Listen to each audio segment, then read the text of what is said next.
You've probably heard of it. People call it the crime of the century, a heist so bold, so perfectly planned, it's literally become a legend. But what's wild is that behind the whole myth, there's a story of secret tips, a couple of huge mistakes, and a board game. Yep, a board game. We're going to break down the real story of the Great Train Robbery. Okay, so picture this. It's the middle of the night, August 8th, 1963. A Royal Mail train is racing from Glasgow to London. Suddenly, the driver, a guy named Jack Mills, sees a red light up ahead. Now that's weird. There shouldn't be a red light here. He stops the train, and right then, in that dead silence, a massive, audacious plan snaps into action. So what were they after? Not your average mail, that's for sure. They were after bags and bags and bags of cash. We're talking about a haul so huge that, in today's money, it's worth a mind-blowing £67 million. 67 million!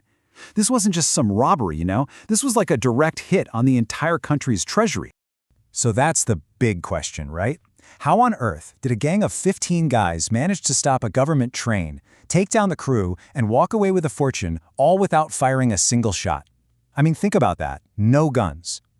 The whole secret, it turns out, was in the planning. All right, Section 1, Heist of the Century. And yeah, this was a master plan that was months in the making. This thing didn't just happen overnight, no. This was a carefully orchestrated operation, the brainchild of one of London's most ambitious criminals. The man behind it all? A guy named Bruce Reynolds. He was a big name in the London underworld, and he knew a job this big needed a pro team. He couldn't do it alone.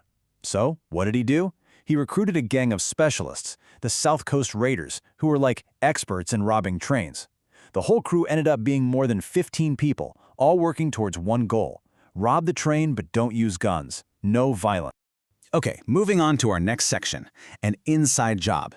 Because here's the thing, even with the best crew in the world, this heist would have been impossible without one key thing.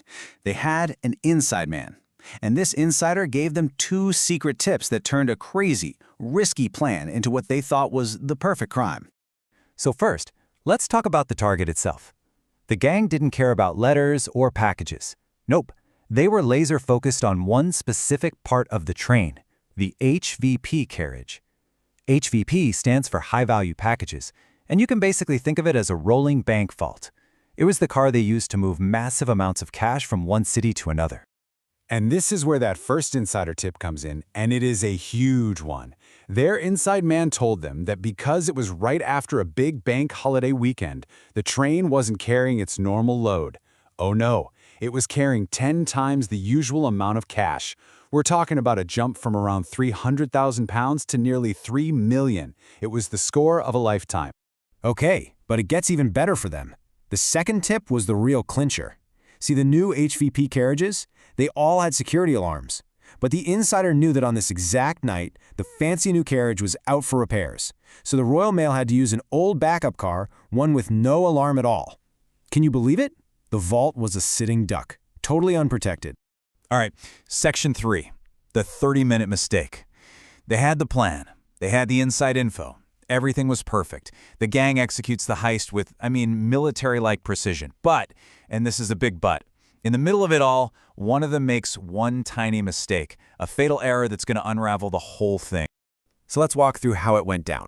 3 o'clock in the morning, boom, they rig the signal light with just a glove and a battery. Super simple.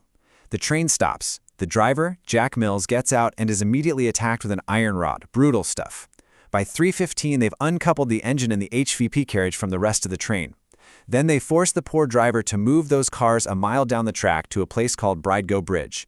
And there, they form a human chain and unload 120 mailbags. We're talking 2.5 tons of cash. The whole thing was just flawless. But here's where it all starts to go wrong. As the gang is about to leave, one of the robbers turns to the train crew and says, "Don't try to get up for 30 minutes or you'll lose your life." Just a threat, right? To buy them some time. But that one sentence, that little warning, was the biggest mistake they made all night. It was the key that would unlock the whole case for the police. So why was that so important? A 30-minute warning? Well, think about it. It gave the police a clock. They knew the gang's hideout had to be somewhere they could get to within 30 minutes. That let the cops draw a circle on a map, a 50-kilometer search radius around the bridge. The hideout had to be inside that circle. Suddenly, the search area went from the entire country to one specific zone. Okay, Section 4, the Monopoly board clue. Yep, you heard that right. The manhunt is on, and the police have their search zone. But the clue that blows this case wide open, it wasn't a weapon, it wasn't a stray footprint. It was found at their hideout, and it came from a kid's board game. So the gang took off to a place called Leather Slade Farmhouse, which was just 43 kilometers away, right inside that police search radius. They get there, they split up the £2.5 million, and they have a little party. Before they leave, they're super careful. They wipe down everything to get rid of fingerprints. They even hire a guy to come back later and just burn the whole place to the ground. Sounds like a perfect getaway, right? Well, there was one tiny problem. The guy they paid to torch the farm, he took their money and just never showed up. He bailed. So the farmhouse was left standing, completely intact. It was basically a time capsule full of evidence, just sitting there waiting for the cops, who, by the way, were already on their way thanks to a tip from a nosy neighbor. And this is the part that sounds like it's from a movie. When the police search the farmhouse, sure, they find the empty mailbags, but they also find a Monopoly set.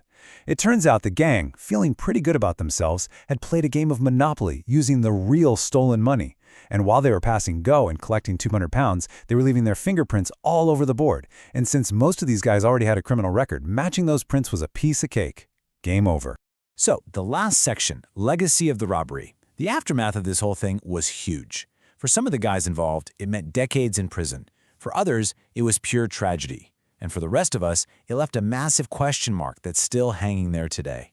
Let's just look at the final tally here. The robbers? Well, 14 of the 16 were eventually caught and got slammed with 30-year prison sentences. But then there's the train driver, Jack Mills, the guy who was attacked. He never worked again. His health was shattered, and he died just 7 years later. And the money? The whole point of the heist? Most of that £2.5 million was never, ever found. It just vanished.